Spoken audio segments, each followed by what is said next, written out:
잘 들어보세요. 재정적 성공이 신비로운 계시나 행운에 달려 있다는 생각은 대중문화에 떠도는 가장 큰 허황된 소리 중 하나입니다.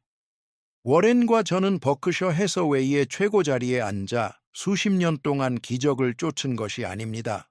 우리는 어리석은 짓을 체계적으로 피함으로써 성공을 이뤄냈습니다.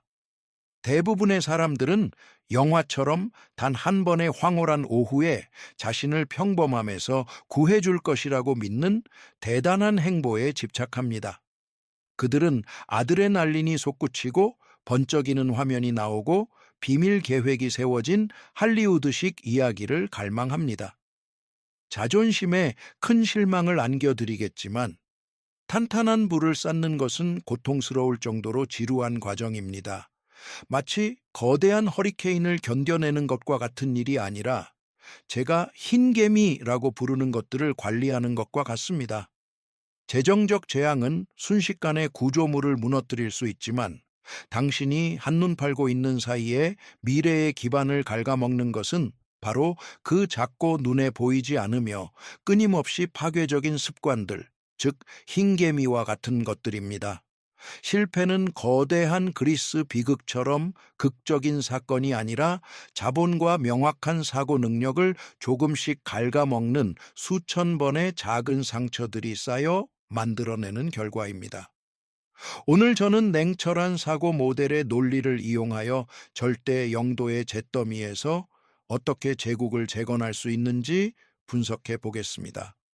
빚이 많거나 경제적으로 어려운 것이 도덕적 결함이며 그것이 한 사람의 가치를 결정짓는다는 착각은 엄청난 헛소리입니다. 그런 생각은 결국 아무런 도움이 되지 않는 죄책감으로 지성을 마비시킬 뿐입니다. 재정적 파탄은 영혼의 비극이 아니라 평균적인 사람이 필연적으로 손해를 보도록 치밀하게 설계된 시스템에 참여한 결과로 발생하는 단순한 수학적 오류일 뿐입니다. 현대 소비 경제는 대중의 지혜가 아니라 자신이 소유하지 않은 자원으로 필요 없는 것을 사들이는 사람들의 금융 무지를 기반으로 번성합니다. 개인의 가치를 순자산과 분리하지 않는다면 시장에서 첫 총성이 울리기도 전에 이미 패배한 것이나 다름없습니다.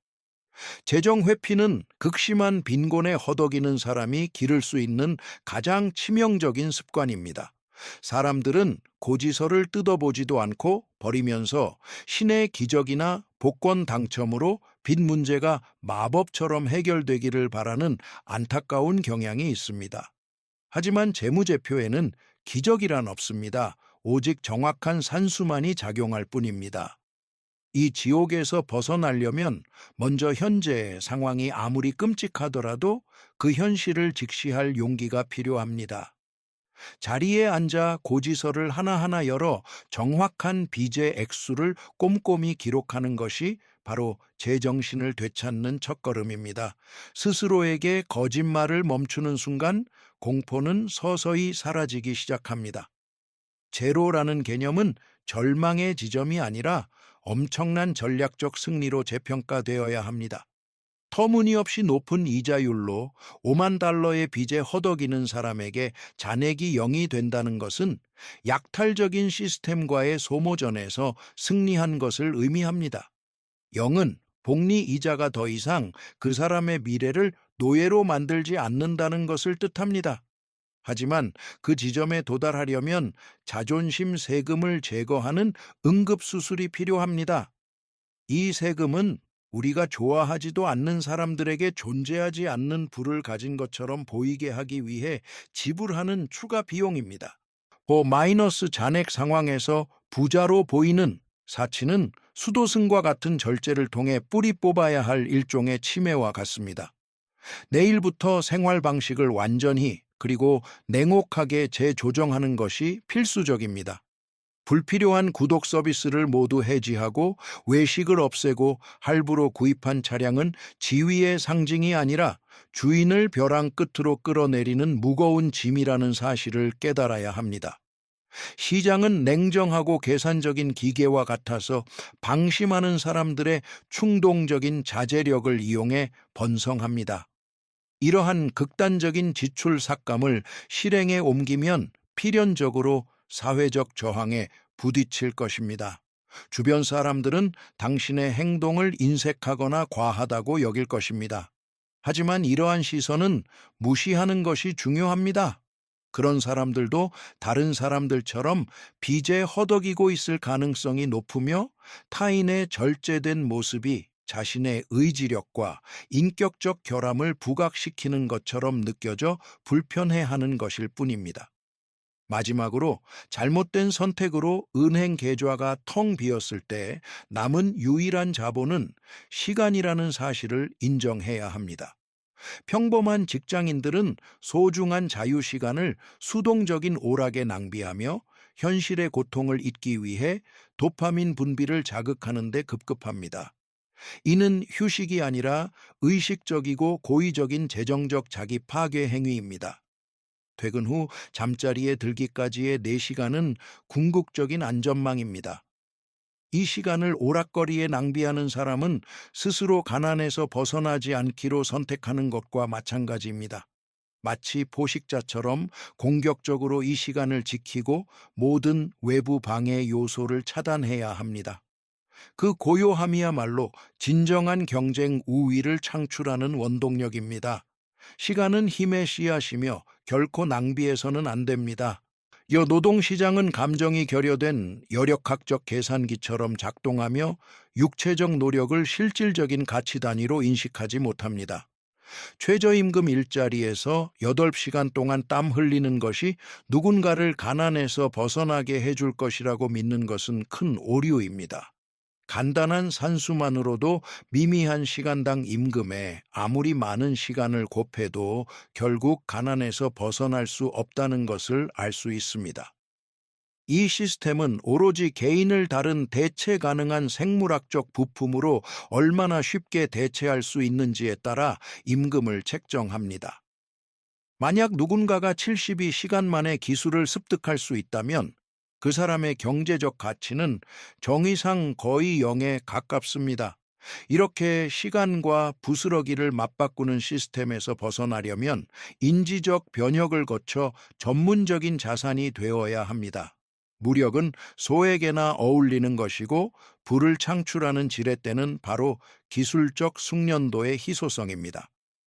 중산층의 미래를 담보로 대학 학위를 따게 만드는 정교한 부채 메커니즘인 학위 함정을 생각해 봅시다. 졸업하기도 전에 쓸모 없어지는 학위 말입니다. 경제적으로 매우 어려운 사람들은 4년 동안 $80,000를 들여 전통적인 교육을 받을 여유가 없습니다. 이런 사람들에게 필요한 것은 미세 기술 활용입니다. 즉, 다른 사람들의 값비싼 문제를 해결해주는 좁고 구체적이며 수익성이 매우 높은 역량입니다. 인터넷은 마치 알렉산드리아 도서관을 확장한 것과 같습니다. 디지털 마케팅, 소프트웨어 코드, 고급 물류를 마스터하는 데 필요한 모든 정보는 꾸준히 활용하려는 의지만 있다면 누구나 자유롭게 얻을 수 있습니다. 다른 사람들이 값싼 도파민에 빠져 밤을 허비하는 동안 이성적인 사람은 4시간의 고독을 통해 자신의 정신적 소프트웨어를 재정비합니다. 지식은 적용될 때 그리고 희소할 때 비로소 자본을 창출합니다. 바닥까지 떨어진 후 처음으로 $1,000를 벌어들이는 것은 인간이 인생에서 겪을 수 있는 가장 복잡한 심리적 과정입니다. 그것은 단순한 수입이 아니라 수동적인 소비자의 정체성이 해체되고 능동적인 생산자의 정체성이 세워졌다는 물리적인 증거입니다. 그 첫 $1,000는 상사가 타인의 생체 시간을 빌려주는 대가로 받는 급여가 아니라 향상된 지능을 활용하여 무궁무진하게 만들어낸 순수한 자본입니다. 그러나 바로 이 초기 성공의 순간에 생활 수준 저하의 위험이 도사리고 있습니다. 오랜 기간 궁핍한 생활을 한 후 불필요한 사치품으로 자신에게 보상하고 싶어 하는 것은 어리석은 생물학적 충동입니다. 새 휴대폰을 샀거나 비싼 저녁 식사를 하는 유혹에 굴복한다면 자본은 제대로 굴러가기도 전에 소멸될 것입니다. 인지적 회복력은 진정한 투자자와 금융 물리학의 법칙을 이해하지 못한 채 우연히 큰돈을 상속받은 단순한 행운아를 구분짓는 요소입니다. 100만 달러를 받았지만 그 돈이 어떻게 생겨났는지 이해하지 못하는 사람은 근본적으로 취약합니다. 시장이 폭락하면 자산과 함께 정체성도 무너져 내릴 수 있습니다. 왜냐하면 그들은 시스템을 어떻게 재건해야 할지 모르기 때문입니다. 반대로 정신적 모델과 희귀한 기술을 통해 무에서 유를 창조한 사람은 누구도 합법적으로 빼앗을 수 없는 제국을 건설할 수 있습니다. 설령 내일 세계적인 대재앙으로 모든 은행 계좌가 날아가더라도 절반의 시간 안에 성공을 재현할 수 있는 능력은 그대로 남아 있을 것입니다. 진정한 분은 화면에 나타나는 숫자에 있는 것이 아니라 경쟁자보다 더 정확하게 현실을 읽어낼 수 있게 해주는 신경망에 있습니다. 마지막으로 자기 연민은 어떤 규모의 재정적 어려움에 직면했을 때 뇌가 분비할 수 있는 가장 마비시키는 독이라는 점을 인정해야 합니다. 경제, 정부 또는 불운의 희생양이라고 느끼는 것은 일종의 정신적 자살 행위이며 실수가 주려던 교훈을 배우지 못하게 합니다. 저는 덜 절제된 사람이라면 무너졌을 개인적, 재정적 비극을 여러 번 겪었지만 결코 자기 연민에 빠지는 사치를 부리지 않았습니다. 그러한 감정은 전체적인 재정 상태에 아무런 실질적인 도움이 되지 않으며 판단력을 흐리게 하고 다음 전략적 움직임에 필요한 에너지를 고갈시킬 뿐입니다. 상황이 아무리 불공평해 보이더라도 현재 상황에 대한 모든 책임을 져야 합니다. 스스로를 구출할 책임이 전적으로 자신에게 있다는 것을 받아들일 때 비로소 결코 오지 않을 로프를 기다리는 것을 멈추고 등반을 시작할 수 있습니다. 상호 호혜 편향은 순진한 사람들의 주머니를 무시무시한 효율로 털어가는 보이지 않는 생물학적 함정입니다. 인간은 진화적으로 호의에 보답하도록 프로그램되어 있으며 전문 영업사원들은 이러한 취약점을 무자비하게 이용합니다. 그들은 무료 샘플, 의무 없는 상담 또는 호화로운 저녁 식사를 제공하여 당신의 뇌가 그 호의에 보답하는 마음으로 형편없는 금융상품이나 천문학적인 수수료의 보험 상품을 구매하도록 유도합니다. 이는 초보 투자자의 합리적인 판단력을 흐리게 하는 순전히 신경화학적 조작입니다. 당신은 선물을 거절하고 단호하게 아니요 라고 말하는 냉담한 사람이 되어야 합니다. 논리적인 충성심은 오직 가족의 안녕과 자본의 건전성에 두어야 하며 호의로 포장된 환상을 팔려는 사기꾼에게 두어서는 안 됩니다. 이제 권위에 호소하는 오류와 값비싼 정장을 입었거나 명문대 학위를 가진 사람이라면 누구든 맹목적으로 믿는 경향에 대해 생각해 보겠습니다. 저는 다국적 기업 이사회가 투자은행가에 세련된 프레젠테이션에 현혹되어 전략적 시너지 효과가 있을 것이라는 확신만으로 파멸적인 인수합병을 승인하는 것을 목격했습니다. 의견을 제시하는 사람의 지위와 관계없이 논리의 내적 타당성이 뒷받침되지 않는다면 그 조언은 무가치합니다. 모든 권고는 자신만의 독립적이고 다학제적인 사고방식을 통해 걸러져야 합니다. 임금이 벌거벗었다면 비록 모든 사람들이 그의 보이지 않는 옷의 아름다움을 찬양하더라도 지적 양심을 갖고 이를 분명히 지적해야 합니다. 독립적인 판단력은 가장 희귀하고 귀중한 자산입니다. 지나친 전문화는 종종 현실의 시스템적 작동 방식을 이해하지 못하게 하는 일종의 고의적인 맹점입니다. 현재 시장은 아주 작은 틈새 분야에 대한 심층적인 지식을 보상하지만 동시에 자신의 전문 분야가 다른 분야와 어떻게 상호작용하는지 파악하지 못하는 기능적 바보에게는 불이익을 줍니다. 마치 망치를 든 사람이 나사나 섬세한 회로가 있는 곳에도 몸만 보는 것과 같습니다. 자본을 보호하려면 큰 그림을 볼 수 있는 제네럴리스트가 되어야 합니다. 여력학, 생물학적 진화, 대중심리학의 원리를 이해해야 하는 것입니다. 상호 연결된 사고방식의 네트워크를 통해서만 전문가들이 좁은 시야에 갇혀 관점 부족으로 인해 체계적으로 무시하는 전환점과 기회를 포착할 수 있습니다. 레버리지, 이 즉 빚은 똑똑한 사람이 겨울밤 다리 밑에서 노숙하게 되는 가장 빠른 길입니다. 이 세상에서 자신을 파멸로 이끄는 세 가지 주요 방법은 술, 충동적인 연애, 그리고 재정적 레버리지입니다. 대부분의 야심찬 사람들은 엑셀 스프레드시트에서 세련되어 보인다는 이유로 세 번째 옵션을 선택합니다. 빌린 돈으로 투자하는 것은 마치 운전자의 심장을 향해 쇠못을 핸들에 박아 놓는 것과 같습니다. 길이 매끄러우면 더 빨리 도착하겠지만 아주 작은 요철에도 즉사할 수 있습니다. 타인의 자본을 이용해 부자가 되려고 서두르지 마십시오. 지혜와 인내심이 있다면 돈은 자연스럽게 따라올 것입니다. 필요하지도 않은 것을 위해 이미 가진 것을 위험에 빠뜨릴 필요는 없습니다. 마지막으로 주식 투자뿐 아니라 모든 중요한 결정에서 안전마진이라는 개념을 이해하는 것이 필수적입니다.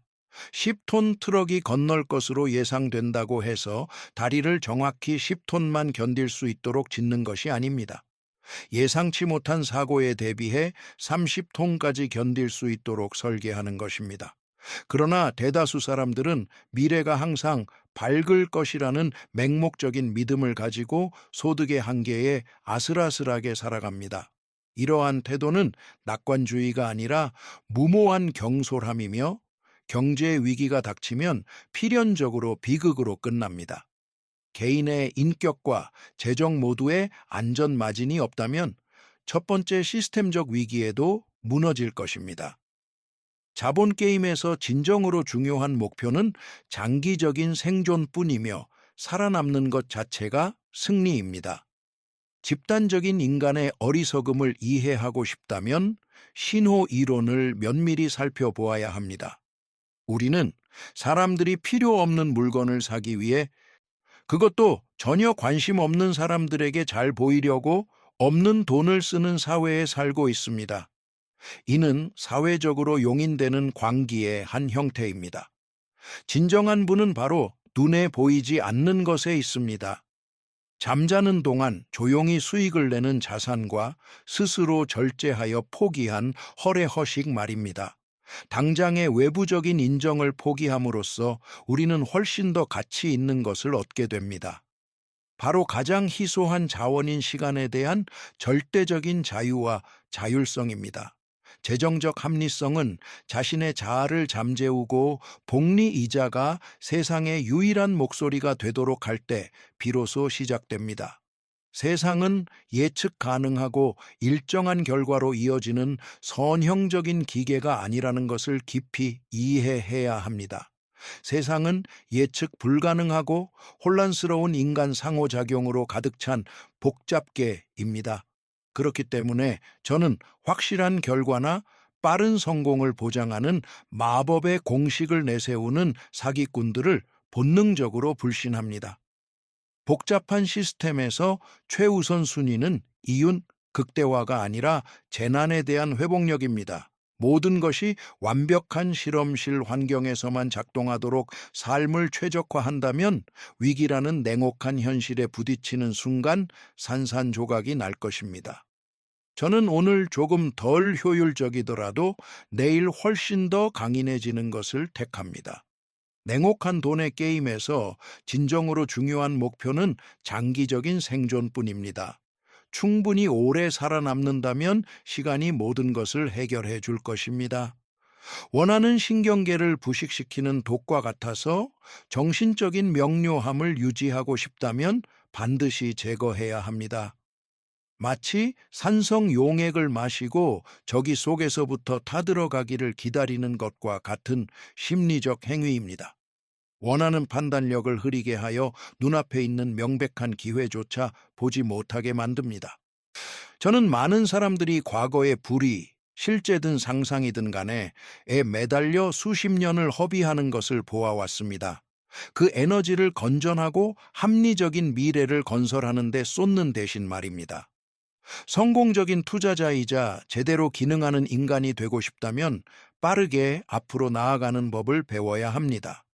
인생은 너무 짧아서 다른 사람의 원한이라는 무거운 짐을 짊어지고 살 수는 없습니다. 불필요한 감정적 간섭 없이 논리가 작동할 수 있도록 자주 마음을 비우십시오.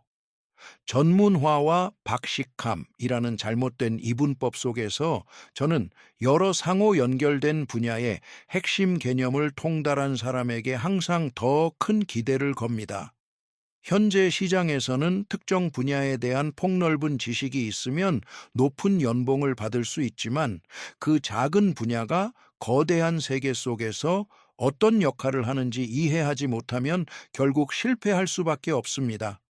모든 분야의 전문가가 될 필요는 없지만 여력학, 진화론, 대중심리학처럼 존재를 지배하는 근본 원리는 반드시 파악해야 합니다. 이러한 다학제적 접근 방식은 한 가지 관점에만 갇힌 사람들에게 압도적인 경쟁 우위를 제공합니다. 전문가들이 좁은 시야에 갇히는 동안 당신은 다른 사람들이 간과하는 중요한 전환점과 숨겨진 연결고리를 발견할 수 있을 것입니다. 개인 재정과 사업 재정에서 천번의 칼질로 죽이는 함정에 극도로 주의해야 합니다. 사람을 파멸시키는 것은 항상 큰 위기만이 아닙니다. 오히려 작고 불필요한 지출과 일상적인 소비 습관에 대한 통제력 부족이 더 큰 원인이 될 수 있습니다. 이 퍼센트의 수수료, 쓸모없는 구독 서비스, 그리고 급여 인상분을 모두 탕진하는 생활 방식은 당신의 자유를 조용히 갉아먹는 기생충과 같습니다. 재정적 규율이란 중세시대의 금욕주의자처럼 사는 것이 아니라 자신의 자원을 효율적이고 냉정하게 관리하는 것입니다. 오늘 아껴 모은 모든 돈은 평생 불평 한마디 없이 당신을 위해 일해줄 성실한 직원과 같습니다. 당신의 자산을 존중하십시오. 그것은 미래의 독립과 마음의 평화를 위한 유일한 씨앗이기 때문입니다. 결국 이 게임에서 승자와 패자를 진정으로 가르는 것은 IQ가 아니라 역경에 맞서는 기질입니다. 저는 뛰어난 두뇌를 가졌지만 본능적인 감정 반응을 제어하지 못해 투자에 실패한 사람들을 많이 봐왔습니다. 성공은 극도의 인내심과 유리한 상황에서 적절한 시기에 공격적인 행동을 취하는 매우 드문 조합을 필요로 합니다. 자산이 서류상으로 크게 줄어들더라도 세상이 무너지는 것처럼 느끼지 않을 수 있어야 합니다. 감정적 안정이 매일 바뀌는 주식 시장 차트나 TV, 분석가의 의견에 좌우된다면 당신은 자신의 운명을 스스로 통제하고 있는 것이 아닙니다. 인격이 운명을 결정짓고 자본주의의 세계에서 인격은 가장 깊은 의심과 완전한 고립의 순간에 시험받습니다. 합리성을 향한 탐구는 이 세상에서의 마지막 날까지 끝나지 않는 삶의 프로젝트입니다. 갑자기 도달하는 신비로운 깨달음의 경지가 아니라 매일 아침 거울 앞에서 연습해야 하는 능동적이고 때로는 고통스러운 과정입니다. 진화적 본능에 대한 끊임없는 경계와 편집증적인 주의, 그리고 논리가 명백히 반대되는 것을 감수할 용기가 필요합니다. 이성적이라는 것은 종종 방 안에서 환희나 공포에 질려 비명을 지르지 않는 유일한 사람이 되는 것을 의미합니다. 외로운 자리임은 인정하지만 장기적으로는 엄청난 보상을 가져다 줍니다. 결국 가장 큰 만족감은 은행장에서 오는 것이 아니라 객관적인 현실과 조화를 이루며 살아가고 있다는 사실에서 오는 절대적인 마음의 평화에서 온다는 것을 깨닫게 될 것입니다.